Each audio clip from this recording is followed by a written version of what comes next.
غربت میں, انتہائی غربت میں حضرت فرماتے ہیں میں یہ نہیں سمجھتا تھا کہ مجھے صبر کا ثواب حاصل کرنا ہے, نا فرمایا تو بڑا خطرناک ہو جائے گا. جب کوئی ٹینشن میں ہوتا ہے تو ہم کہتے ہیں صبر کرو ثواب ملے گا, ایسا ہی ہوتا ہے نا. تو حضرت فرماتے ہیں اس غربت میں یہ نہیں سوچتا تھا کہ میں صبر کروں گا تو ثواب ملے گا. فرمایا نا, مجھے تو لگتا تھا اگر میں نے یہ سوچا کہ میں صبر کروں گا تو یہ تو گناہ ملے گا, کیونکہ صبر تو مصیبتوں پر ہوتا ہے, تو اللہ نے مجھے مصیبت میں رکھا بھی نہیں تو صبر کس بات کا. تو فرماتے تھے میں یہ سوچتا تھا کہ میرے اللہ کا اتنا فضل, وہ میرا 2 وقت روٹی مجھے دے دیتا ہے, 2 وقت کی روٹی مجھے بولو بھائی مل جاتی. فرماتے ہیں میرا گھر بھی ذرا غریب علاقے میں تھا, دور تھوڑا لوگوں سے, تو فرماتے ہیں میں سوچتا تھا بادشاہ ہمیشہ پبلک سے ذرا سٹائل ہے ہمارا, پبلک میں نہیں رہیں گے, تھوڑا سا ہٹ کے, مزاج شاہانہ ہے نا. لیکن اس حالت میں بھی ایسا شاہانہ مزاج, ایسے رہتے تھے لوگ آ کے قرضہ مانگا کرتے تھے حضرت سے, وہ سمجھتے تھے بہت بڑا اسٹیٹ ہے کوئی. اور حضرت کو گرینری کا شوق تھا, پودے لگانے کا شوق تھا, تو پودے لگانے کے بعد نا پانی دینے کے لیے وہ نہیں, خریدنے کے پیسے نہیں تھے, وہ نہیں پودوں کو پانی دیتے, وہ کیا ہوتا ہے فوارہ ہوتا ہے نا, کہتے ہیں ہم نے پھر جگاڑ کر کے کیلیں ٹھوک ٹھوک کے ایک اپنا گھر میں فوارہ بنایا ہوا تھا, ٹھیک ہے نا. تو پھر جب اللہ نے پیسہ دیا تو پھر ہٹو بچوں. پھر یہ نہیں کہ دیکھو کنجوس, دیر آر 2 ٹائپس آف کنجوس, یہ دیر آر 2 ٹائپ بہت جگہوں پہ میرے بیان میں آج کل آ رہا ہے, اس سے یاد رہ جاتا ہے. انگلش میں کنجوس کو کیا کہتے ہیں, مائزر, اردو میں کیا کہتے ہیں, کنجوس, اور کوئی لفظ نہیں ہے. عربی چونکہ بلیغ زبان ہے نا, تو عربی میں دیر آر 2 ٹائپس آف کنجوسز. کنجوس لوگوں کی کتنی ٹائپس ہیں, 2. ایک کو بخیل کہا جاتا ہے اور ایک کو شحیح, شین حلوے والی ہے پھر حلوے والی ہے, یہ آسانی سے سمجھ میں آتی ہے, حلوے والی ہے آسانی سے سمجھ میں آ جاتی ہے نا, ہاں بولتا تو سمجھ میں نہیں آ رہا ہوتا. اس کو کہتے ہیں شحیح. بخیل کہتے ہیں اپنی دولت پہ سانپ بن کے بیٹھ گیا, لوگوں پہ بالکل بھی خرچ نہیں کرتا, خود ہی میں لگا رہتا ہے. کنجوس شحیح یعنی شح کہتے ہیں کم بخت, اپنے اوپر بھی خرچ نہ کر رہا ہوں, ہے بھائی. ایک تو ہوتا ہے نا پبلک کے لیے سخی نہیں ہے, سارا بچا بچا کے خود ہی کھاتا رہتا ہے, جیسے وہ ایک کنجوس باپ تھا. یہ قصے جو پہلے سے بیان سن رہے ہیں انہوں نے بہت دفعہ سن لیے ہوں گے, نئے لوگ آتے ہیں تو سنانے میں کوئی حرج نہیں ہے. عرب میں نا باپ دادا کی شاعری پہ فخر کا رواج بہت زیادہ تھا, باپ دادا کی شاعری پہ فخر کہ میرے ابا ایسے, وہ کہتے ہیں میرے ابا ایسے. تو ایک شاعر نے اپنے باپ کی سخاوت شاعری میں بیان کی اور مقابلہ جیت گیا کہ میرے ابا ایسے سخی, میرے ابا ایسے سخی, کبھی دسترخوان نہیں لپیٹا گیا ان کا, اور دیگ ہمیشہ چولہوں پہ جلتی رہتی تھی, اور لوگوں کا تانتا, ایسی شاعری کی ہے کہ مقابلہ جیت گیا. بھائی ایک دن ایک بندہ اس کے گھر میں ملنے کے لیے آیا, تو دیکھا کہ اس کا جو ابا ہے نا, جس کی سخاوت بیان کر کے یہ مقابلہ جیتا تھا, اس ابا کو دیکھا کہ بکری کے تھن سے منہ لگا کے دودھ پی رہا ہے. اس نے بولا یار یہ آپ کے ابا کیا کر رہے ہیں؟ اس نے کہا اصل میں ابا میرے جو ہے نا, یہ جب گلاس میں دودھ نکالیں گے تو دھار کی آواز سن کے بچے آ جائیں گے دودھ مانگنے, اپنے ہی بچے ابا کے, دوسرے بھائی ہیں ان کے. تو میرے ابا کو یہ پسند نہیں ہے کہ یہ دودھ بچے پیئیں, اس لیے بچوں کو آواز نہ جائے تو ڈائریکٹ تھنوں سے دودھ لگا کے پیے. کہہ رہے یہ وہ ابا ہیں جن کی سخاوت بیان کر کے میں نے مقابلہ جیتا ہے. لیکن یہ ابا بخیل تھا, شحیح نہیں تھا. اپنے اوپر تو خرچ کر رہا ہے نا کہ چلو بچوں پہ نہیں کھلا رہا, کم بخت خود ہی پی رہا ہے سارا دودھ. وہ دیسی گھی والا بھی سنانا پڑے گا یار, کیا کریں یار. وہ ایک کنجوس ہاتھ جلدی جلدی سناؤں گا, جو کئی دفعہ لوگوں نے سنا وہ پھر بور ہو جاتے ہیں. ایک کنجوس دیسی گھی لے کر آیا, ڈبہ لے کر آیا, تو بچوں سے کہا کہ اس کو کھولنا نہیں ہے, ڈبے سے لگا لگا کے کھاؤ نا, کیونکہ باہر بھی چکنائی ہوتی ہے نا. جب یہ ڈبہ بالکل چکنائی ختم ہو جائے گی نا, پھر ڈبہ کھلے گا اندر سے. اسی دوران اس کا سفر ہوا تو اس نے اس خطرے سے کہ ڈبہ بچے کھول نہ لیں, الماری میں لاکر میں ڈبہ بند کر کے چلا گیا. 1 مہینے بعد آیا, بچوں سے پوچھا دیسی گھی تو نہیں, ڈبہ تو نہیں کھولا؟ نہیں ابا. پھر کیا کرتے تھے؟ ابو الماری سے روٹی لگا لگا کے کھاتے تھے. ایک تھپڑ مارا ان کو, کہہ رہے کم بہت کچھ دن گھی کے بغیر صبر نہیں کر سکتے. اٹ از کالڈ کنجوس. یہ صحیح نہیں ہے, کیونکہ خود تو استعمال کرے گا نا, چپ چپ کے کھائے گا. تو وہ بھی جو بکری کے تھنوں سے منہ لگا کے دودھ پی رہا ہے, کم از کم خود تو پی رہا ہے نا. اور کنجوس کی جو سپرلیٹو ڈگری ہے وہ یہ ہے کہ خود بھی نہ پیے کہ دودھ کم نہ ہو جائے. تھنوں میں دودھ جمع ہوتے دھونے دے رہا ہے یار, کہیں کم نہ ہو جائے, پھر 2 قطرے نکالے کہیں سوکھ نہ جائے, بس اتنا. تو یہ آج معاشرے میں, پہلے تو ہم ان چیزوں کو لطیفہ اور مذاق سمجھتے تھے, لیکن جب آدمی چلتا پھرتا ہے نا, دیکھو ہم نے تو 8-10 سال علماء کے ساتھ گزارے, پبلک سے ہمارا ریلیشن ہی ختم ہو گیا تھا. جب مدرسوں میں گئے نا, وہ سارے دوستیاں یاریاں چھوڑ گئی, بالکل ایک علماء صلحاء کے ساتھ بیٹھنا, ان کی سخاوتیں ہم نے اتنی دیکھی ہم حیران ہوتے تھے. جب پبلک میں دوبارہ جانا ہوا نا, تو پھر ایک عجیب ماحول نظر آیا کہ یار یہ کیا ہو رہا ہے. تو ہم نے ایسے لوگ بھی دیکھے دوسروں پہ خرچ نہیں کرتے, اور ایسے بھی دیکھے جو اپنی جان پہ بھی خرچ کرنے کے لیے تیار نہیں ہے. بچاؤ بچاؤ بچاؤ بچاؤ. او بھائی تو خرید لے گاڑی یار, کیا جا رہا ہے, اچھی گاڑی میں گھوم لے بھائی. تو اچھے لوگ بھی ملتے ہیں. ایک صاحب کا وزن ذرا زیادہ تھا, وہ گاڑی میں 2 سیٹیں بک کراتے تھے جب بھی بس میں جانا ہوتا نا. تو مجھے کہنے لگے یار میں تھوڑا سا بھاری ہوں تو مجھے چپک کے بیٹھنا پڑتا ہے, تو پچھلی آدھی سیٹ میں لے لیتا ہوں. ڈرائیور سے بولتا ہوں اس پہ 2-3 بندوں سے زیادہ نہیں بیٹھیں گے, میں ڈبل ٹکٹ دیا ہے. مجھے اچھا لگا. انہوں نے کہا یار سہولت کے لیے انسان پیسے کماتا ہے تو سفر تو تمیز سے گزر جائے نا. تو پیسے خرچ کرنا سیکھو اللہ کے بندو. جو کام پیسوں سے ہو سکتا ہے وہ خود نہیں کرو, ٹھیک ہے نا. جو اللہ نے اگر دیا ہے پیسہ, خود کچھ اور کر لو, پھر ٹائم بچاؤ اپنا.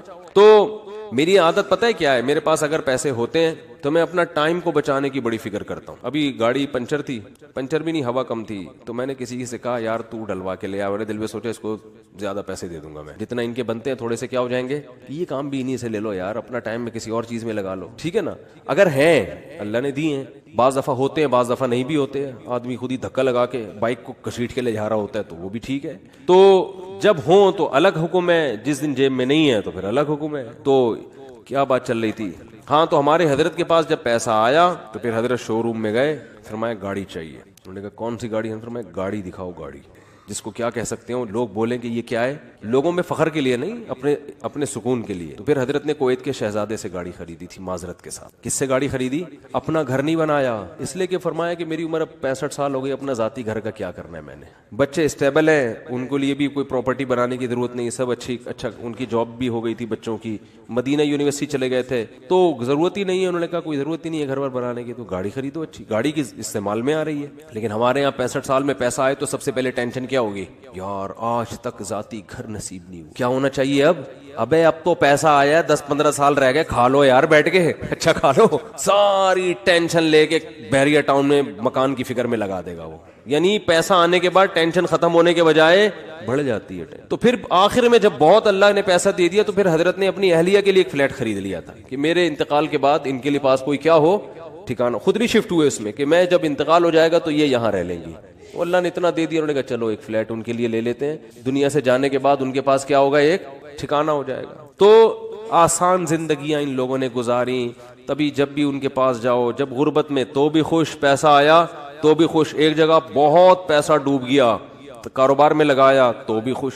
اتنی سی کہتے ہیں نا پیشانی پہ کوئی لکیر آ جائے نا کہ اتنا. اور اس دور میں جن لوگوں نے اس کاروبار میں پیسہ لگایا تھا ان میں بہت سے ہارٹ اٹیک سے مر گئے تھے. ضیاء الحق کے دور میں الائنس کا ایک بزنس آیا تھا, کمپنی تھی, جو بڑے بوڑھے لوگ ہیں ان سے پوچھیں آپ, اسلامی مزاربت کے نام سے شروع کیا انہوں نے, اور لوگوں کے لاکھوں کروڑوں روپے ڈوب گئے تھے.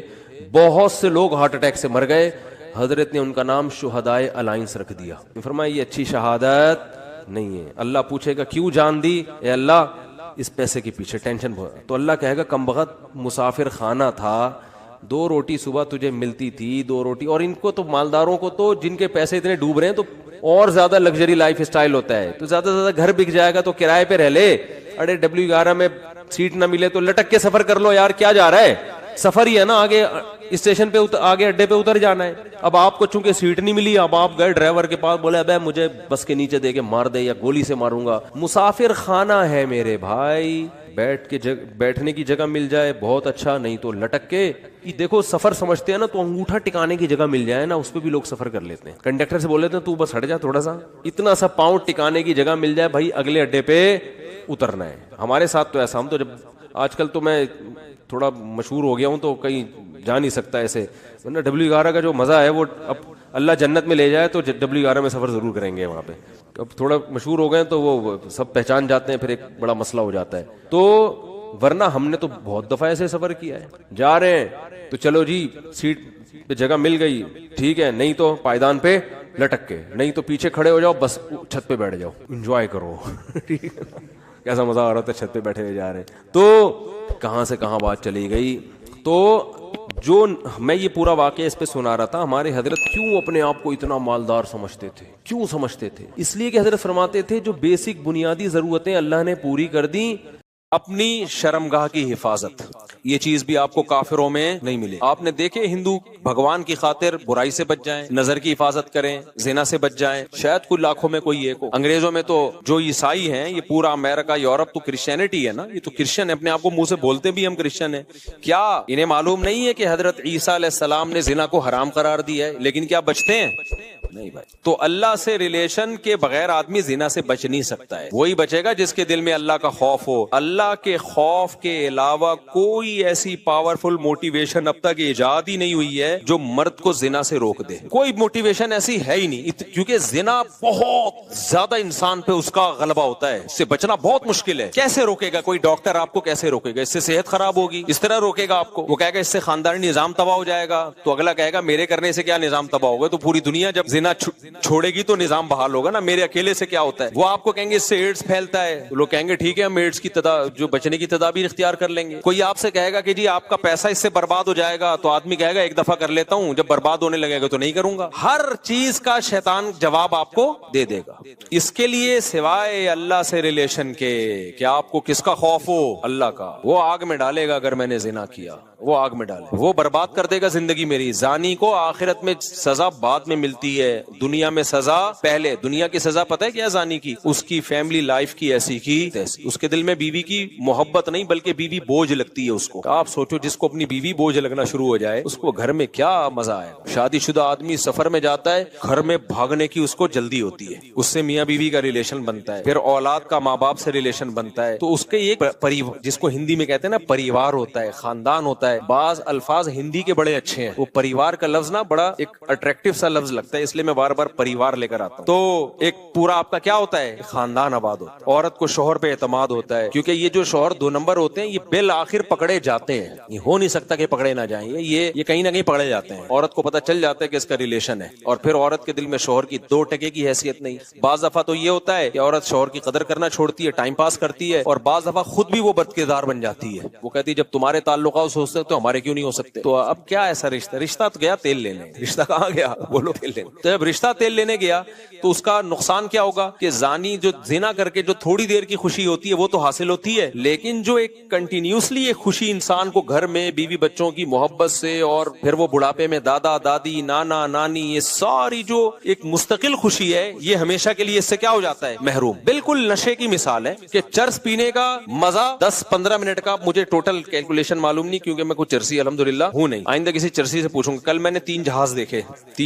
کل میں نیو کراچی سے آ رہا تھا, بہت عرصے کے بعد مجھے جہاز نظر آیا. 3 جہاز, میں نیو کراچی سے آ رہا تھا تو جھاڑیوں کے اندر 3 بندے بیٹھے ہوئے ہیں. ان کو جہاز کہتے ہیں نا ہم لوگ, یہ ہوا میں ہوتے ہیں. اچھا وہ چرسی نہیں تھے, کیونکہ جو ان کی حالت ہوئی تھی نا اس سے لگ رہا تھا یہ چرس تو چھوٹا نشہ ہے, یہ کچھ اور ہی کر رہے ہیں. تو میں نے گاڑی تھوڑی سلو کر لی, میں نے کہا جھانک کے دیکھیں یہ کر کیا رہے ہیں. تو اچھا زیادہ قریب ہم نے دیکھا ٹیکا ہے ایک کے ہاتھ میں, انجیکشن, تو ایک دوسرے کو انجیکشن لگا رہے ہیں. اللہ کی پناہ یار, جو ان کا منہ بالکل ایسا جیسے ڈیزل, ایسے کالے ہوئے کپڑے پھٹے ہوئے, برباد زندگی, ان کی زندگی برباد. میں نے سوچا تھوڑا ولاگ بناؤں, پھر میں نے کہا اچھا نہیں ہے یار یہ بیچاروں کو ولاگ بنائے ہم تو, لیکن وہ تینوں بیٹھے ہوئے ہیں ایسے مر رہے ہیں, اور ایک دوسرے کے انجیکشن, کون دے کر گیا ان کو انجیکشن؟ کوئی تو دے کر گیا ہوگا, تو پیسہ بھی برباد. اب ان کو تو مزہ آ رہا ہے نا, لیکن آپ کا کیا خیال ہے؟ یہ ہمیشہ کا مزہ ہے؟ تھوڑی دیر کا مزہ ہے, اس کے بعد عذاب اور ٹینشن. یہ خودکشیاں تک کر لیتے ہیں ہیروئن جی. تو میرے بھائی زنا کا بھی ایسے ہی ہے, تھوڑی دیر کا مزہ ہے, لیکن جو نیچرل مزہ تھا آپ کا گھر بار آباد ہو, محبتیں ہو, میاں بیوی کا ریلیشن, عورت کو شوہر پہ اعتماد, شوہر کو بیوی پہ اعتماد, یہ لبرل لوگوں میں یہ سب اعتماد کی ایسی کی تیسی. میں تو ایسے ایسے حالات جانتا ہوں جو سیکولر لبرل, نام نہاد لبرل ہے نا, جو بڑے براڈ مائنڈڈ بنتے ہیں کہ یہ ملاؤں کو نہیں مانتے, یہ ملاؤں کے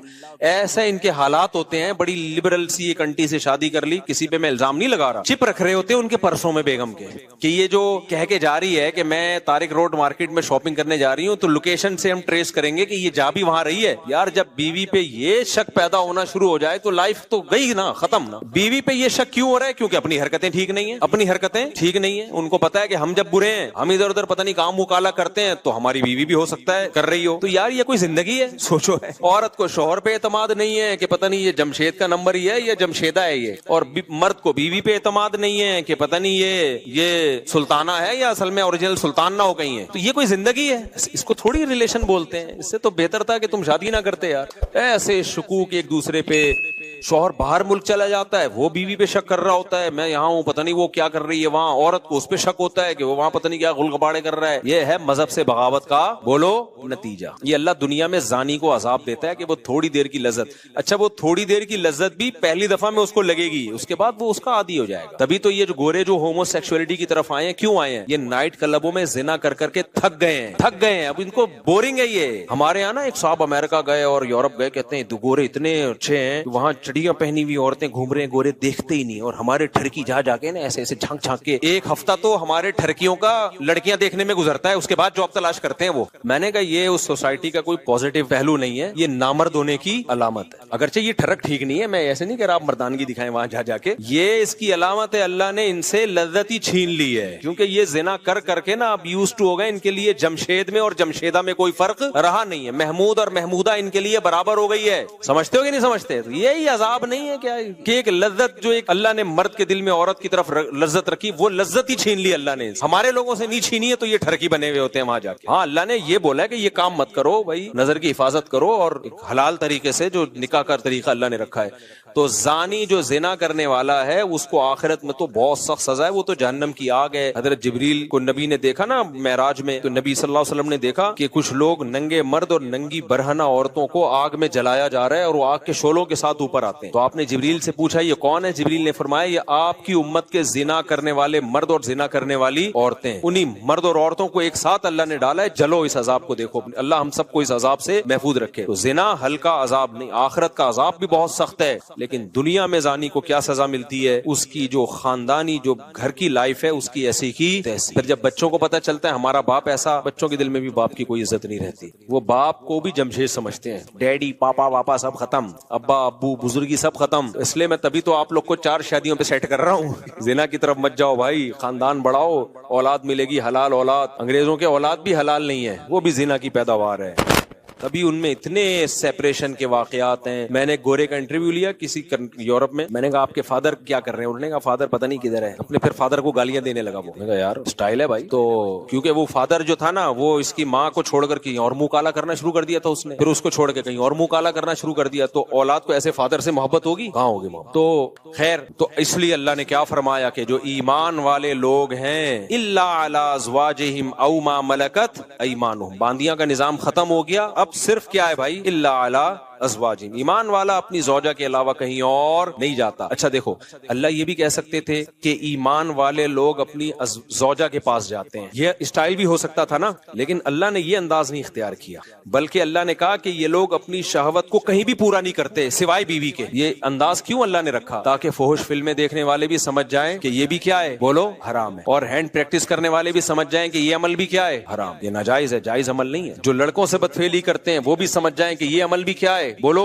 حرام. بد نظری سے اپنی خواہش پوری کرنا وہ عمل بھی کیا ہے. تصور میں کسی غیر عورت کا تصور, بعض نوجوان بتاتے ہیں ہم لیٹتے ہیں تو پھر فلم چلاتے ہیں دماغ میں, اس کی فلم پوری چلا کے اس سے لذت حاصل کر رہے ہوتے ہیں. بھائی یہ بھی ناجائز اور یہ بھی حرام. تو اللہ نے صرف اور اللہ نے کہا اپنی خواہشات کو کہیں بھی پورا نہیں کرتے سوائے بیوی. تو جب مسلمان پہ اتنی پابندیاں اتنی ریسٹرکشنز ہوں تو بیویوں کی تعداد زیادہ ہونا تو بنتا ہے نا میرے بھائی, کیا خیال؟ پھر اتنے پروٹوکول تو مسلمان مرد کو ملنا چاہیے نا. ایک انگریز مسلمان ہوا, جرمنی کا تھا میرا خیال ہے, اتنی بڑی داڑھی اس کی, جامعۃ الرشید میں آتا تھا. اب جب مسلمان ہوا ہے, جرمنی میں کتنی عیاشی آپ کو بتائے, مسلمان ہوا تو پھر یہاں گلشن اقبال میں کوئی لڑکی مسلمان کوئی لڑکی تھی, اس سے پھر اس کی شادی ہوئی, بڑا ماشاءاللہ داڑھی واڑی اور بڑا نیک انگریز تھا وہ. میں ملا اس سے, گپ شپ لگائی تو مجھے کہتا ہے میں تو کروں گا 4 شادی. اس سے یہ ہو رہا تھا کہ میری بیوی نہیں کرنے دے رہی, حالانکہ وہ مسلمان ہے, پاکستانی مسلمان ہے. پھر وہ یہی کہنے لگا یار ہم نے جب اتنی عیاشی چھوڑ دی اسلام کے لیے, ہم نے اتنی بڑی قربان, اور صحت بھی ایسی اس گورے کی, آپ جرمن تو ویسے ہی دیکھا ہوگا نا آپ نے کیسے ہائٹ ہوتی ہے ان کی, اتنے چماٹ مارے تو بندہ گر جائے. تو ایک دم غصہ ہو گیا میرے سامنے بیٹھے بیٹھے. میں نے کہا بھائی میں نے تھوڑی روکا ہے تجھے, اس کی بیوی اس کو روک رہی تھی تو اس پہ غصہ ہو رہا تھا. ہم یہ ایسے کر رہا تھا انگلش میں نا, انگلش بھی جانتا تھا, وہ جرمن تھا یا پتہ نہیں فرانس کا تھا, بھی مجھے پورا یاد نہیں ہے, واقعہ بھی 15-20 سال پرانا ہے. تو پھر بھائی وہ تو پھر مسلمان کا اتنا تو بنتا ہے نا. اچھا یہ یورپ میں جو یا انگریز عورتیں جو ہے نا وہ یہ بات آسانی سے ایکسپٹ کر لیتی ہیں کہ مرد 2 شادیاں کرے, کیونکہ ان کو پتا ہوتا ہے کہ مرد کی دوستیاں بہت عورتوں سے ہوتی ہیں. جو سیکولر لبرل لوگ ہیں, نام نہاد لبرلز کی بات کر رہا ہوں میں, یہ کرتے کیا ہے, ان کی دکھانے کو ایک بیوی ہوتی ہے, لیکن ان کی عورتوں کو بھی پتا ہوتا ہے کہ ان کے تعلقات بہت, دفتر میں ان کی جو سیکرٹری ہے وہ الگ ہے, وہ ایک الگ عذاب بنی ہوئی ہے بیوی کے لیے, وہ بھی چھانٹ چھانٹ کے رکھتا ہے, اس کی کوالیفیکیشن سے زیادہ اس کی شکل دیکھی جا رہی ہے, اور پھر باہر جا کے کیا کچھ کر رہا ہے, یورپ جا رہا ہے, فلاں ملک جا رہا ہے, پتہ نہیں کیا کر رہا ہے. تو یہ جو انگریز عورتیں ہوتی ہیں یہ زیادہ آسانی سے ایکسپٹ کر لیتی ہیں, جب یہ اسلام قبول کرتی ہیں نا, یہ ایکسپٹ کر لیتی ہیں کہ ہمارے شوہر کی دوسری بیوی ہو, کیونکہ انہوں نے وہ تباہی والا دور دیکھا ہوتا ہے, وہ دور انہوں نے دیکھا ہوتا ہے. تو ہماری عورتوں کو نے کیونکہ دیکھا نہیں ہے نا, وہ ان کو اس لیے اسلام کی قدر نہیں ہے. تو اللہ نے کیا فرمایا بھائی, اللہ نے فرمایا الا علی ازواجہم, مسلمان مرد کے پاس اپنی زوجہ کے علاوہ کوئی آپشن نہیں ہے. اچھا یہاں پھر ڈاکٹر لوگ ٹانگ اڑاتے ہیں, ڈاکٹر کہتے ہیں ایکچولی یہ جو ہینڈ پریکٹس وغیرہ ہے اس سے ایکچولی صحت کو نقصان نہیں ہوتا, اور یہ تو وغیرہ وغیرہ جو ڈاکٹر فضول باتیں کر رہے ہوتے ہیں. دیکھو ایک چیز خوب اچھی طرح سمجھ لو, ہر چیز میڈیکل سائنس سے ثابت نہیں ہو سکتی. میڈیکل سائنس کیا کرتی ہے کہ وہ کہتے ہیں بھائی جب آپ سیٹسفائی ہوتے ہو ادھر ہو یا ادھر ہو, تو جو وہاں آپ کی باڈی میں چینجنگ آتی ہے وہی یہاں بھی آتی ہے. یعنی وہ تو اس کو بالکل ایک سمپل اس پر لے کے جا رہے ہوتے ہیں, لیکن حقیقت یہ ہے اس سے میڈیکلی بھی آپ کو نقصان ہوتا ہے, کیونکہ مینٹلی آپ ڈسٹرب ہوتے ہو. اللہ نے جو کام, نیچر کبھی غلطی کرتی ہے, مجھے ایک بات بتاؤ, فطرت کبھی دو نمبری کرتی ہے؟ تو اللہ نے مرد کو عورت کے لیے, عورت کو مرد کے لیے پیدا کیا ہے. اگر یہ خواہش آپ کی ہاتھ کے ذریعے یا کسی اور طریقے سے پوری ہوگی تو یہ ہو نہیں سکتا کہ آپ ذہنی طور پر آپ ڈسٹرب نہ ہو, یہ ہو نہیں سکتا, یہ ناممکن ہے. اللہ نے ہمارے لیے دودھ کو پیدا کیا ہے یا چرس کو پیدا کیا ہے؟ دودھ کو پیدا کیا. دودھ پیتے رہو, مینٹلی کوئی دماغ میں کوئی خرابی آئے گی آپ کے؟ بھائی کیونکہ نیچرل ہے نا, انڈے کھاتے رہو, پراٹھے کھاتے رہو, چاول کھاتے رہو, روٹی کھاتے رہو, کچھ بھی نہیں ہوگا. آپ زیادہ مزے کے چکر میں چرس پہ آ گئے, باڈی کو نقصان ہو یا نہ ہو, سب سے پہلے کھوپڑی خراب ہوگی آپ. تو یہ جو ہاتھ سے خواہش پوری کرنے کی جن کو عادت پڑتی ہے, یہ مینٹلی ڈسٹرب ہوتے ہیں. اب وہ کیسے ہوتے ہیں ایک الگ ٹاپک ہے, میں زیادہ یہ اس کو ڈیپ میں جا کے نہیں بیان کرتا. ان کی شادی شدہ لائف بہرحال متاثر ہوتی ہے, یہ ہو نہیں سکتا کہ وہ متاثر نہ ہو. اب لوگ کہہ رہے ہوتے ہیں کہ مثالیں دے رہے ہوتے ہیں, فلاں کو اس کی عادت تھی لیکن شادی شدہ لائف میں کوئی متاثر نہیں ہوا. بھائی وہ یہ تو جب ہوگا جب کمپیئر کر کے دیکھو کہ جو یہ کام نہیں کرتے ان کی شادی شدہ لائف اور جو کرتے رہے ان کی لائف, دونوں میں بڑا فرق ہوگا. آپ کمپیئر کیسے کرو گے؟ تو جب انسان مینٹلی کسی اور جگہ اپنے آپ کو سیٹ کر لیتا ہے تو اس کو اس سیٹنگ سے نکلنے میں ٹائم لگتا ہے بہت زیادہ. میرے پاس کتنے نوجوان آئے ہیں جن کو عادت ہو گئی تھی, بہت زیادہ عادت ہو گئی, تو وہ اتنے ڈسٹرب ہوئے, وہ کہہ رہے ہیں ہم اسی کام میں سیٹسفائی زیادہ ہوتے ہیں. یہ خود ایک آپ کے یہ اس کی علامت ہے کہ آپ کی جو دماغی صحت ہے وہ بری طرح متاثر ہوئی ہے اس سے. اس لیے وقتی طور پر اگر باڈی کو کوئی نقصان ہو بھی رہا ہو نا, جیسے ڈاکٹر کہتے ہیں کہ آپ اپنی خواہشات پہ جو کنٹرول کر رہے ہو اور اس کو پورا نہیں کر رہے تو آپ کا جسم بھی متاثر ہوگا, بھوک نہیں لگے گی, تو یہ وقتی نقصان ہے. یہ شادی کے بعد یہ سارے سائیڈ افیکٹ ختم ہو جائیں گے, لیکن اگر غلط طریقے پہ سیٹ ہو گئے نا تو وقتی طور پہ یقیناً کچھ فائدے حاصل ہو سکتے ہیں, لیکن دائمی طور پہ اس کے نقصانات ہوں گے. اور سب سے بڑی بات یہ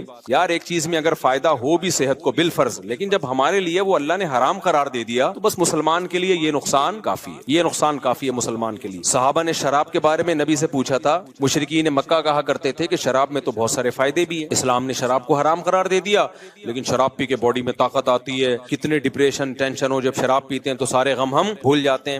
تو اللہ نے کوئی زیادہ لمبا چوڑا جواب نہیں دیا قرآن میں. اللہ نے فرمایا اثمہما اکبر من نفعہما, ان میں جو گناہ ہے وہ ان کے فائدوں سے زیادہ ہے. اور دوسری بات ایک ذہن میں یہ بھی رکھو کہ میڈیکل سائنس کا ٹاپک اخلاقیات نہیں ہے. مثال کے طور پر آپ کسی ڈاکٹر سے پوچھو کہ ڈاکٹر صاحب زنا کرنے میں صحت کو کوئی نقصان ہے, تو ڈاکٹر کہے گا نہیں بھائی, بیوی کے پاس جانا اور زنا کرنا دونوں میں ایک جیسی انرجی یوز ہوتی ہے تو کوئی نقصان نہیں ہے. یہ ڈاکٹر یہ بات کیوں کرے گا؟ اس لیے کہ اخلاقیات ڈاکٹر کا ٹاپک نہیں, لیکن مذہب آپ کو بتائے گا زنا کرنے میں نقصان کیا ہے, جہنم کی آگ ہے. اگر 4 گواہوں سے ثابت ہو گیا تو 100 کوڑے ہیں, اور اگر شادی شدہ ہونا ثابت ہو گیا تو زمین میں گاڑ کے پتھروں سے مار کے ہلاک کیا جائے گا اس کو. اتنا بڑا جرم ہے یہ. تو ہر چیز ڈاکٹروں سے پوچھنے کی نہیں ہوتی, کیونکہ یہ آج کل نا لوگ ڈاکٹر سے پوچھ رہے ہوتے, ڈاکٹر صاحب مجھے یہ عادت پڑ گئی ہے. ڈاکٹر کہتے ہیں وہ پتہ نہیں خود کیا کر رہا ہوتا ہے, بہرحال وہ کہتے ہیں کہ کرتے رہو. تو اور لڑکوں کو ڈاکٹروں نے اس میں بگاڑ دیا, خراب کر دیا.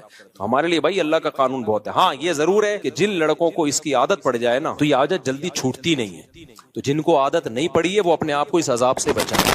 اور میں گارنٹی سے کہتا ہوں کہ جب ان کی شادی ہوگی، نکاح ہوگا ان کا، وہ زیادہ اچھی لائف گزاریں گے، زیادہ اچھی لائف گزاریں گے۔ ایک تو وہ شادی کا انتظار کریں گے پاگلوں کی طرح، انتظار کریں گے تو وہ اپنے آپ کو بچائیں اس سے، یہ سوچ کے نہ کریں کہ ایک دفعہ کرنے میں کیا ہوتا ہے، جس نے اس برائی کو ایک دفعہ کیا وہ پھر پڑ گیا اس میں ہمیشہ کے لیے۔ تو بچائیں، جن کو عادت نہیں ہے وہ بچائیں اپنے آپ کو اس برائی سے، اور جن کو عادت پڑ گئی ہے وہ چھوڑنے کی کوشش کریں، اور یہ یقین کر لیں کہ چھوڑنے کی کوشش کریں گے تو انشاءاللہ یہ گناہ چھوٹ جائے گا، چھوٹا نہیں تو کم ہو جائے گا، کم نہیں تو شادی کے بعد چھوٹ جائے گا، لیکن اگر چھوڑنے کی کوشش نہیں کی نا تو پھر نہیں چھوٹتا یہ۔ تو اور چھوڑنے کی کوشش میں کیا ہے، کسی شیخ سے اصلاحی تعلق قائم کریں، حضرت فیروز میمن صاحب ہیں، شاہین اثر حضرت حکیم اختر صاحب کے خلفاء میں سے ہیں، جامع الرشید میں مولانا قاسم صاحب ہیں، کسی اللہ والے سے اصلاحی تعلق قائم کریں، اپنے خیالات کو پاکیزہ کریں، اور جب بھی گناہ ہو اپنے آپ پر کوئی سزا رکھیں، کوئی روزے کی یا کوئی صدقہ وغیرہ کی سزا رکھیں، تو اس سے آہستہ آہستہ یہ گناہ بولو چھوٹ جاتا ہے۔ اور پھر بھی نہیں چھوٹ رہا تو مایوس نہ ہو، کوشش نہیں چھوڑنی ہے، کیونکہ اس کوشش کا پتہ ہے کیا فائدہ ہوگا، اگر آپ نے کوشش نہیں کی تو خوب سمجھ لو یہ اس گناہ تک نہیں رہو گے، پھر اس سے ایک اسٹیپ آگے بڑھو گے۔ جو ہینڈ پریکٹس کرتے ہیں زنا کی طرف پھر وہی جاتے ہیں،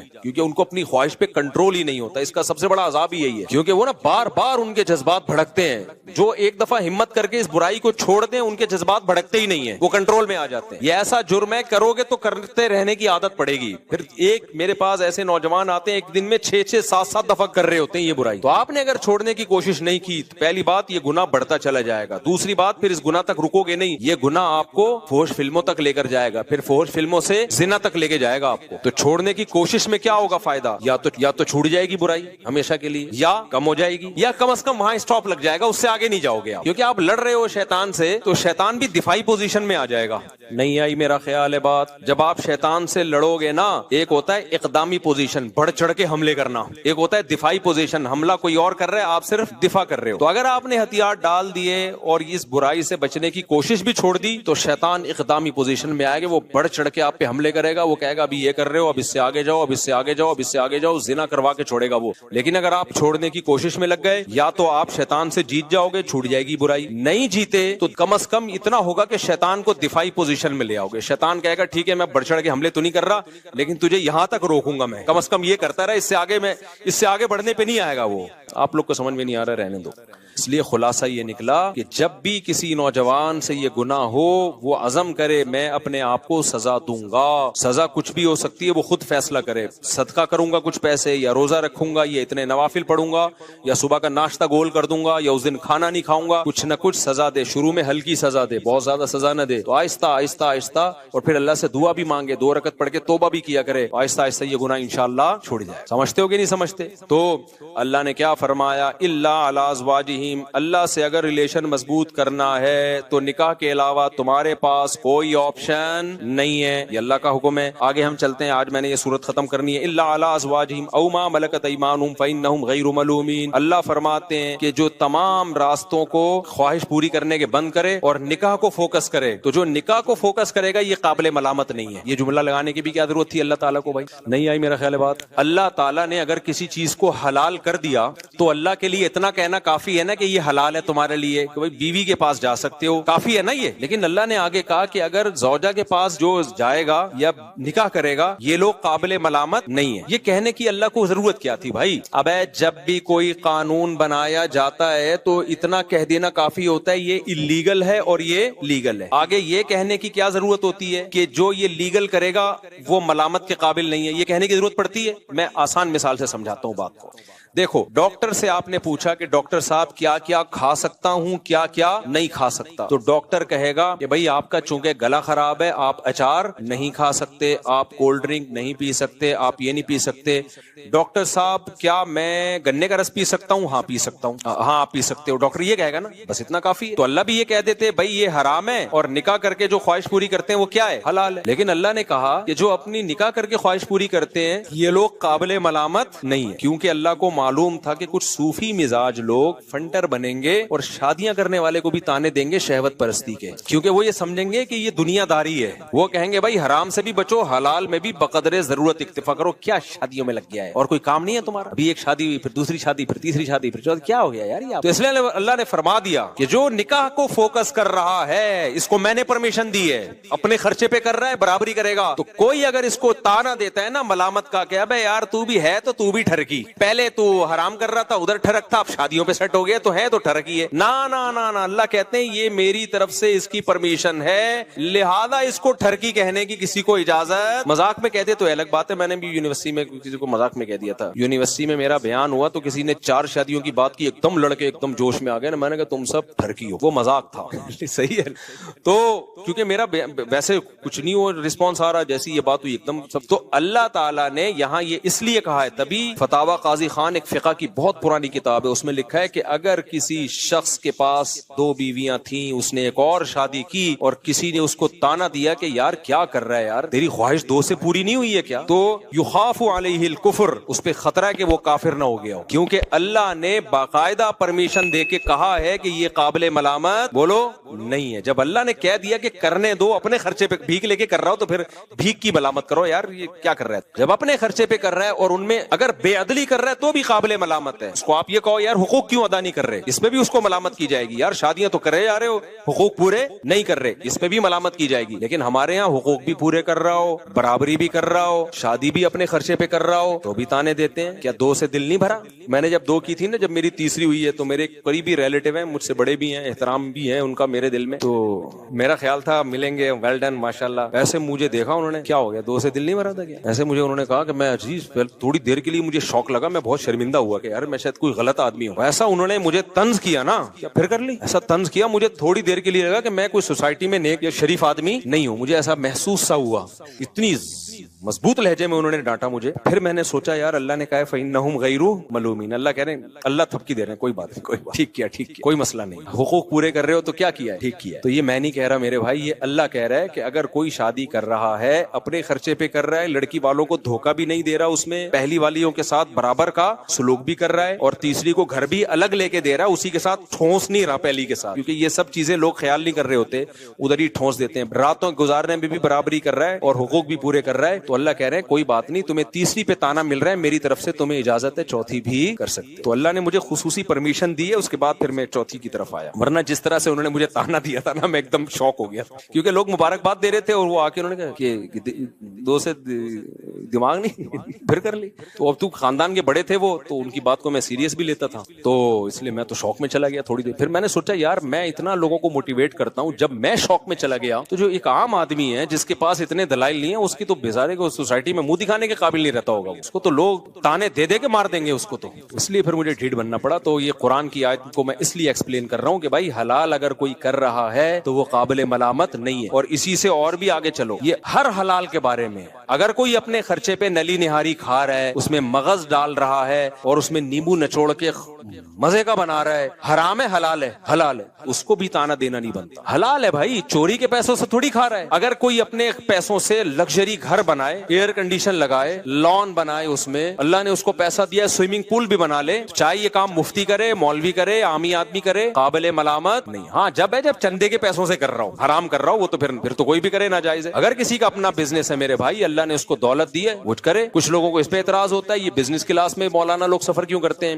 بھائی اگر اپنے پیسوں سے بزنس کلاس میں سفر کر رہا ہے تو اللہ نے پیسہ دیا خرچ کرنے کے لیے, بچانے کے لیے نہیں دیا, تو قابل ملامت نہیں ہے. یا کسی نے اس کو انوائٹ کیا اور اس نے مہمان کے اکرام میں بزنس کلاس کا ٹکٹ کرا دیا, تو بھی قابل ملامت نہیں ہے. یہ لوگ ملامتیں کر رہے ہوتے ہیں جیلس ہو کے کر رہے ہوتے ہیں. دیکھو اللہ نے, ہاں یہاں لوگ ایک سوال کرتے ہیں, ہمارے نبی کی زندگی تو اتنی سادہ تھی, آپ تو گدھے پہ سواری فرمایا کرتے تھے, آپ صلی اللہ علیہ وسلم کا تو گھر اتنا سادہ تھا. اس کا جواب میں دے چکا ہوں کہ ہمارے نبی کی طبیعت اللہ نے ایسی بنائی تھی کہ آپ کو دنیا کی طرف طبعی رغبت تھی نہیں. تو جس کی طبیعت ہی ایسی ہو تو وہ نہ کرے, لیکن نارمل لوگوں کی طبیعت ایسی نہیں ہوتی. ہمارے پاس سلیمان علیہ السلام کی مثال ہے نا, حضرت سلیمان علیہ السلام بھی تو اللہ کے پیغمبر تھے, حضرت عثمان بھی تو اللہ کے نبی کے چہیتے صحابی تھے. آپ کی تو بڑی زبردست لائف تھی, بے تحاشا دولت تھی حضرت عثمان کے پاس. 400 اونٹ حضرت عثمان کے ایک ٹائم پہ مدینہ میں تجارتی مال لے کے آتے تھے, مدینہ کی زمین ہلتی تھی, پتہ چلتا تھا کسی تاجر کا مال آ رہا ہے. اتنا پیسہ اللہ نے دیا تھا حضرت عثمان کو. تو ہمارے پاس مثالیں ملتی ہیں پیسے والوں کی بھی اور پیسے نہ والوں کی بھی. تو غربت میں آپ غربت پہ راضی رہیں, دولت, میرے شیخ شیخ جو حضرت مفتی رشید احمد صاحب تھے، تہجد میں 5 پارے پڑھنے کا معمول، اور اتنا اللہ کا خوف تھا. جو پرانے لوگ ہیں جانتے ہیں کتنے بڑے پرہیزگار تھے، اور دنیا کی محبت زیرو تھی، لیکن لائف لگژری تھی بھائی ان کی. لائف کیا تھی؟ پگڑی اتنی مہنگی پہنتے تھے، کرتا ایسا سفید چمکتا ہوا، بہت مہنگا کرتا تھا. گھڑی 1985 میں 60,000 کی گھڑی لی تھی انہوں نے. اس وقت 60,000، آج سوچ لو کتنے لاکھ کی پلاٹینم کی گھڑی تھی، بہترین. وہ ان کی لگژری. گاڑی ایسی تھی کویت کے شہزادے سے خریدی تھی. سوچ لو کیا گاڑی ہو. ہم جب گاڑی میں بیٹھتے تھے کبھی کبھار ہمارا دل ہی نہیں کرتا تھا، ہم کیونکہ رکشے سے آتے تھے مدرسے، اور ان کی کبھی گاڑی میں بیٹھے تو اترنے کا دل نہیں کرتا تھا. تو لیکن دنیا کی محبت الگ چیز ہے، دنیا کی نعمتوں کا استعمال کرنا الگ چیز ہے. میرے خوراک بھی ان کی خاندانی تھی. خوراک میں سیب، بادام، انڈے، یہ ان کی خوراک. اب اگر کوئی اور ان کے بارے میں مجھے یہ بتاتا تو میں سوچتا شاید وہ بزرگ نہیں تھے، دنیا پرست تھے. لیکن ہم نے تو بھائی ان کی صحبت میں کئی سال گزارے ہیں. ہم کہتے ہیں اگر وہ بھی بزرگ نہیں تھے نا، اللہ والے نہیں تھے، پھر تو اللہ والے مارکیٹ سے کیا ہو گئے ہیں، شارٹ ہو گئے. ہمیں پتا تھا کہ یار ان کے دل میں دنیا کی محبت، سخاوت اتنی تھی، اتنی اپنے اوپر بھی لگا رہے ہیں اور غریبوں پہ خرچ بھی کر رہے ہیں. حضرت کے پاس جو پیسہ آتا تھا نا زمینوں سے، ایسے نوٹوں کی گڈیاں میز پہ رکھی ہوتی تھی. اپنے گھر کا خرچہ نکالا، اس میں یہی انڈے، پراٹھے اور یہ سب چیزیں. پراٹھے نہیں کھاتے تھے، یہ خوراک بھی بڑی انہوں نے خاندانی رکھی ہوئی تھی، گوشت کے اور یہ سب چیزوں کا خرچہ نکالا. باقی سارا فی سبیل اللہ صدقہ. اب دیکھنے والا ان کا صدقہ تو دیکھ نہیں رہا ہوتا تھا. نئے نئے لوگ آتے نا بدگمان ہو جاتے، یار یہ کیسے بزرگ ہیں، اتنی مہنگی گھڑی ہے، اتنے مہنگے جوتے ہیں ان کے، گاڑی ایسی شاہانہ، اور ایک فلور اوپر جانے کے لیے بھی لفٹ لگائی ہوئی ہے. کیونکہ جب ایج زیادہ ہو گئی تھی تو اوپر جانا مشکل ہو گیا تو لفٹ لگوا لی تھی. اور جب کمرے میں جاتے تو بے ہوش ہو جاتے. ان کا کمرہ دیکھ کے ایسا خوبصورت کمرہ، دل ہی نہیں کرتا تھا نکل. ہم جاتے تھے صفائی کے لیے تو ہم کہتے تھے کہاں سے صفائی شروع کرے بھائی. یعنی ہمارے گھروں سے وہ اتنے زیادہ صاف ہوتے تھے، ہمارے گھر صاف ہو کے اتنے اچھے نہیں ہوتے تھے جتنے ان کے میلے ہو کے ہوتے تھے اچھے. تو ایسا ان کے گھر میں صفائی کا ماحول. حضرت کہتے تھے میرا جو مصلی ہے وہ میلا ہونے سے پہلے دھلتا ہے، میرے کپڑے میلے ہونے سے پہلے دھلتے ہیں. ہمارے گھر میں دھلائی گھر کے گندا ہونے سے پہلے، گھر کے بستر کی چادریں میلی ہونے سے پہلے دھلتی ہیں. ہم کہتے تھے بھائی یہ کیا ہے، اس کی لاجک سمجھ میں نہیں آئی. فرماتے تھے اگر میلا ہونے کے بعد دھلیں تو میل تو دیکھ لیا نا گھر میں. آپ لوگ سے بہت دیکھو یہ اوپر کی باتیں، یہ سمجھ میں نہیں آئیں گی، ہمیں بھی نہیں آتی تھی سمجھ میں. حضرت کہتے تھے کپڑے اگر میلے ہو گئے تو میل تو دیکھ لیا نا.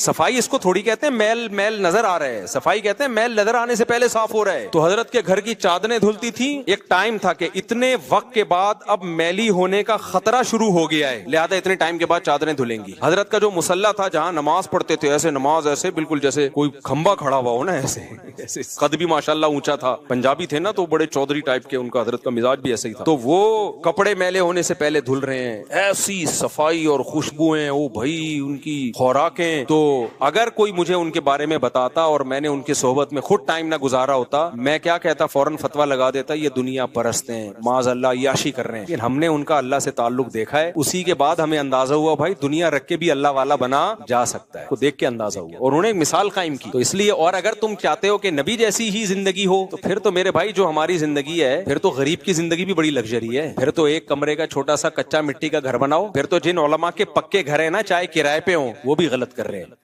پھر تو اکانومی کلاس میں سفر بھی غلط ہے. پھر تو پیدل جاؤ گدھے پہ بیٹھ کے، اور جو کی روٹی کھاؤ وہ بھی ایک ٹائم. اور گھر آپ کا اتنا چھوٹا ہو کہ آپ اگر نماز میں سجدہ کریں تو آپ کی زوجہ کو پاؤں سمیٹنے پڑے، اتنا چھوٹا گھر ہو، اور اس میں ایئر کنڈیشن کیا پنکھا بھی نہ ہو. ہمارے نبی کے گھر میں پنکھا بھی بولو نہیں تھا، اور ایک ہی پیالہ تھا، اسی میں کھانا، اسی میں پانی، اسی میں دودھ. تو اتنی سادگی آج کون افورڈ کر سکتا ہے؟ تو تم اپنے مولاناؤں کو مشورے وہ دیا کرو جو خود افورڈ کر سکو. ایک واقعہ سنا کے بات کو سمیٹتا ہوں. ایک دفعہ ہارون رشید کے دور میں ہارون رشید گھوڑے پہ جا رہا تھا، بڑی زبردست شاہی سواری. تو ایک شخص آیا، اس نے ہارون رشید کے گھوڑے کی لگام پکڑی، یا لوگوں کو گارڈ وارڈ کو اس کو بولا مجھے ہارون رشید سے ایک سوال پوچھنے دو خالی. گارڈوں نے اجازت دے دی. وہ آیا ہارون رشید سے کہنے لگا بتا تو زیادہ بہتر ہے یا عمر بن خطاب بہتر تھے؟ ہارون رشید نے کہا یار عمر بن خطاب تو وہ عمر بن خطاب تھے بھائی، وہ زیادہ بہتر تھے. تو اس شخص نے کہا عمر بن خطاب کے کپڑوں پہ پیوند لگے ہوتے تھے، وہ گدھے کی سواری کرتے تھے، گھر میں روٹی نہیں تھی، کوئی یہ پورا پروٹوکول نہیں تھا، اور تو ان سے 1000 گنا کمتر ہے. اپنی سواری، اپنا لباس دیکھ اور اپنی لگژری لائف دیکھ، تجھے شرم نہیں آتی؟ وہ ہارون رشید نے بڑا خاندانی جواب دیا. ہمارے استاد یہ جواب اپنے الفاظ میں بیان کرتے تھے. پہلے میں ہارون رشید کے اپنے الفاظ بتا دوں، پھر ہمارے استاد کے الفاظ بتاؤں. ہارون رشید نے کہا کہ حضرت عمر کی حکومت تھی ابو ہریرہ پر رضی اللہ عنہ اور بلال حبشی پہ. اگر حضرت عمر کے کپڑوں پہ 10 پیوند ہیں تو ابو ہریرہ کے کپڑوں پہ 15 پیوند ہوں گے، ٹھیک ہے نا. اور کہا میری حکومت تم جیسے بغیرتوں پر. ہمارے استاد اس میں بغیرت کا لفظ بڑھاتے تھے. ایک استاد الو کا پٹھا بڑھاتے تھے، ایک بغیر. اور کہا میری حکومت تم جیسے الو کے پٹھوں پہ. تم خود تو اتنے ہزار ہزار گز کے گھر بنا کے رہتے ہو بھائی, اور کوئی ایک پیون کا, اور بادشاہ کے بارے میں چاہتے ہو کہ پھٹے پرانے کپڑے پہن کے گدھے پہ گھومے ہو. تو کہا اس جیسی رعایا ہوگی تو ہم بھی انہی جیسے بن جائیں گے. تو وہ چپ ہو کے چلا گیا پتلی گلی سے. تو اس لیے میرے بھائی یہ مولوی جو بنتے ہیں نا, یہ اسی سوسائٹی سے بن کے سوسائٹی مارکیٹ میں آتے ہیں, سمجھ رہے ہو. یہ کوئی ایسا نہیں ہے کہ نبی صلی اللہ علیہ وسلم کی اولادیں یا صحابہ آج مولوی بن رہے ہیں. تو آج جو مولانا بن رہے ہیں وہ اسی سوسائٹی سے نکل کے آتے ہیں. تو جیسی پبلک ہوگی مولانا بھی اسی ٹائپ کے ہوں. تم خود کباب پراٹھے کھاؤ اور جاوید نہاریوں میں انگلیاں ڈبو ڈبو کے کھاؤ, اس میں نیمبو بھی نچوڑو, اور مولوی کو بولو کہ یہ دال کھائے گا, میں تو یہ برداشت نہیں کروں گا بھی کسی قیمت پہ. ہم تو کسی قیمت پہ, ہم جب مولوی ہیں بھائی ہم بھی ڈبو اپنے خرچے پہ کھا رہے ہیں نا, تو ہم بھی نیمبو بھی نچوڑیں گے, اس میں نلی بھی ڈالیں گے. میں جب نہاری تیار کرواتا ہوں تو آپ دوستوں سے پوچھ لو, میں بولتا ہوں نلی الگ سے ڈال اس میں, اور مغز الگ سے ڈال, اور گریوی شروع میں ہی لیا, گریوی شروع میں ہی لیا. تو اس لیے بھائی یہ مولانا بھی اسی سوسائٹی کی پیداوار ہیں. ان کو بیچاروں کو اتنے مصیبت کا مکلف کیوں بنا رہے ہو؟ ان کو بھی جینے کا حق دو, حرام نہ ہو بھائی. یہ نہیں کہ اب وہ سیٹنگیں بھی شروع ہو رہی ہیں اور چندے کا پیسہ کوئی کھانا شروع کر دے. نا اس میں تو مولوی ڈبل مجرم ہوگا. ایک عام آدمی چوری کرتا ہے ایک درجے کا مجرم, کوئی مولوی اگر چندے کے پیسے سے گھر بنا رہا ہے اور اپنا ذاتی گھر, یا وہ کرپشن کر رہا ہے, اس کی سزا اس کو پکڑو ضرور, اس کو نہیں چھوڑو. اس کو تو میں لوگوں کو کہتا ہوں نہیں چھوڑو. یہ نہ دیکھو یہ مولوی کیا کھا رہا ہے کیا پہن رہا ہے, یا بھائی اس کی پرسنل لائف ہے, کھانے دو, اس کے بچوں کو بھی خود بھی اچھا کھانے دو, اچھا پہننے دو. لیکن میرے بھائی اگر مسجد میں کوئی مولانا یا مدرسے میں کوئی کرپشن کر رہا ہے, آپ اس سے پوچھ رہے ہیں یہ گاڑی آپ نے کہاں سے لی, وہ جواب ہی نہیں دے پا رہا اس کا. حضرت آپ کی تو اتنی آمدن ہے نہیں, تو کسی نے ہدیہ دیا ہے آپ کو, تو ذرا بتا دیں کون ہے جو اتنا بڑا دل کر کے پوری گاڑی ہدیہ دے دی, گفٹ دے دی, کون ہے؟ تو یہ انتظامیہ کا فرض بنتا ہے وہ پوچھے, اور اگر وہ اس کو واضح نہ کر سکے تو بھائی اس کا مطلب یہ 2 نمبری ہو رہی ہے. پھر کیا ہوتا ہے, پھر میں بتاتا رہتا ہوں, پھر آپ اس مولانا سے پوچھتے ہیں یہ چندے کے پیسوں کا, وہ پھر پتہ ہے کیا جواب دیتے ہیں؟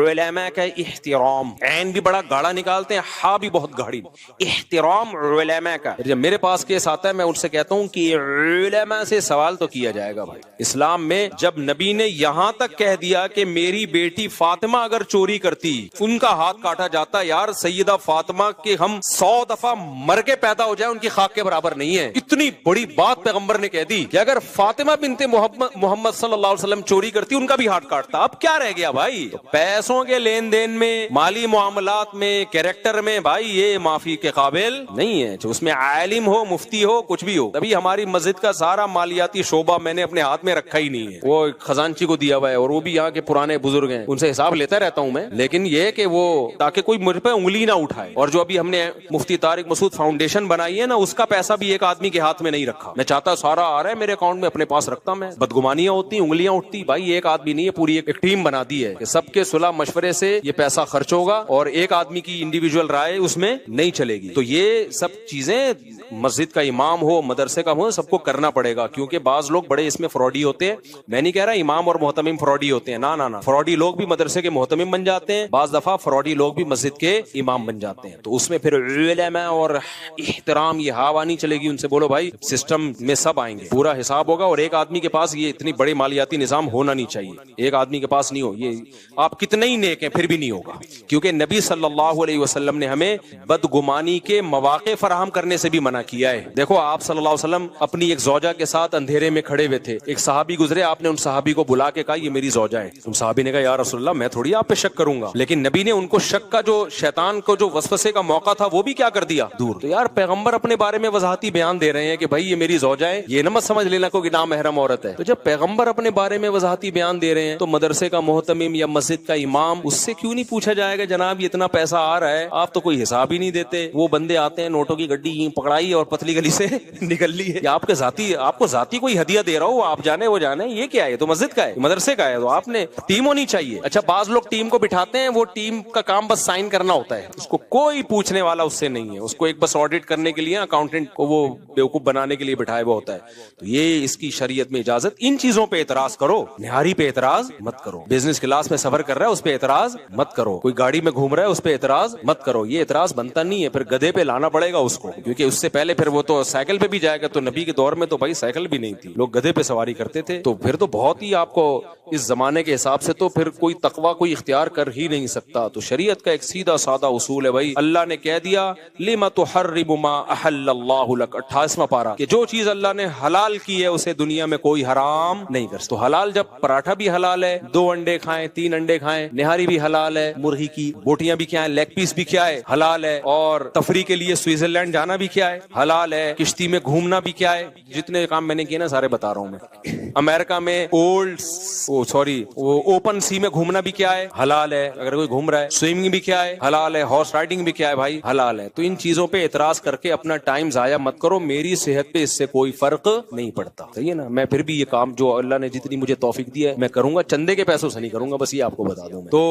تو خلاصہ, آج بھی صورت ختم نہیں ہوئی, ٹائم ہمارا پورا ہو گیا. خلاصہ یہی نکلا کہ اللہ سے ریلیشن کے لیے 2 کام کرنے پڑیں گے, ایک نماز کی پابندی اور ایک اپنی خواہشات کو حلال تک محدود رکھنا, بد نظری سے حفاظت, زنا سے حفاظت. یہ دونوں کام کیے بغیر اللہ پھر آپ کے ریلیشن کو ریلیشن مانتا نہیں. آج کیا ہو رہا ہے, لوگ ایسے کچھ رسومات بس پوری کر رہے ہوتے ہیں, ربیع الاول میں کر لیں گے, کچھ محرم میں کر لیں گے, کچھ قرآن خوانیاں کر لیں گے, اور سمجھتے ہیں کہ بس ہم تو بڑا مذہبی گھرانہ ہے ہمارا. مذہبی گھرانہ اس کو نہیں کہتے, مذہبی گھرانہ 9:15 پہ نماز ہے, بس ٹائم تو ہو گیا, کافی ہو گیا. تو اللہ تعالی ہمیں سمجھنے کی, عمل کرنے کی توفیق عطا فرمائے. اللہ علی ازواجہم او ما ملکت فانہم غیر مؤمنون من ابتغى وراء ذلك فاولئک هم العادون. آگے پھر آیت میں نے اگلے ہفتے آگے سے شروع کرنی ہے, دوبارہ یہ نہ ریپیٹ کر دوں میں. والذین هم لاماناتہم وعہدہم راعون, یہ مجھے یاد دلانا, اگلے ہفتے یہاں سے شروع کرنا ہے کہ ایمان والوں کی ایک اور علامت ہے ایگریمنٹ کی پابندی. جو زبان ہے اس کے پکے ہوتے ہیں. آج یہ بھی ایک بہت بڑا عذاب ہماری سوسائٹی میں آ گیا ہے کہ مسلمان کی زبان ایک ہے ہی. آپ ٹھیکیدار کو پیسے دے دو ایڈوانس میں, رلا دے گا, آپ کا گھر نہیں بنا کے دے گا. آپ بولو گے قبر بنا دے یار, وہ سستے میں بن جائے گی, گھر رہنے دے, اتنا رولائے گا نا وہ, ایڈوانس پیسے پکڑا دو آپ. امریکہ یورپ میں یہ ہوتا ہے کہ اگر آپ نے ایڈوانس پیسے دے دیے نا, وہ سارے کام کو چھوڑ کے سب سے پہلے آپ کا کام کرے گا. وہاں ملکوں میں, جاپان میں یہی ہے, وہاں لوگ بتاتے ہیں کہ ہمیں جب کوئی کام جلدی کرانا ہوتا ہے ہم ایڈوانس میں سارے پیسے پکڑا دیتے ہیں, پھر وہ لوگ ایگریمنٹ کی پابندی کرتے ہیں, ان کی تربیت ہوئی ہے اس بارے میں, وہ سارے کام چھوڑے گا پہلے آپ کے کام کرے گا. ہمارے ہاں اگر آپ نے اچھے اخلاق کا مظاہرہ کرتے ہوئے کسی کو ایڈوانس میں پیسے پکڑا دیے, ہمارے ایک سعودی دوست تھے, انہوں نے یہاں ڈیفنس میں بزنس کرنا تھا, ہوٹل کھولنا تھا, ان کو سعودی عرب کا تجربہ تھا کہ یار ایڈوانس میں پیسے دو تو فوراً بن جاتا ہے. انہوں نے ادھر ڈیفنس میں ہوٹل کے ایڈوانس میں پیسے ٹھیکیدار کو پکڑا دیے, اب تک رو رہا ہے وہ بندہ, 3 سال ہو گئے. میں نے کہا ہوٹل تو گیا تیل لینے, تمہارے پیسے واپس مل جائیں نا, جس دن تمہارے پیسے واپس مل جائیں تو بول دینا کہ مفتی صاحب بیان میں غلط بیانی سے کام لیتے ہیں, پیسے بھی واپس نہیں ملیں گے. بولے مفتی صاحب کو تو معلومات ہے ہی نہیں, اتنا نیک آدمی, اس نے پیسے واپس کر دیے. تو میں نے کہا پیسے بھی گئے, ہوٹل بھی گیا. تو یہ ایگریمنٹ ہمارے یہاں ماشاءاللہ یہ چل رہا ہے. مسلمان ایگریمنٹ کا پکا ہوتا ہے بھائی, اس کے بغیر اللہ آپ کے دین اور مذہب کو اللہ مانتا نہیں ہے. تو چند رسومات کا نام نہیں ہے اسلام, یہ اخلاقی جب تک اوصاف میرے اور آپ کے اندر پیدا نہیں ہوں گے اس وقت تک اللہ ہمیں اپنا ماننے کے لیے تیار نہیں. اللہ تعالیٰ سمجھنے کی, عمل کی توفیق عطا فرمائے.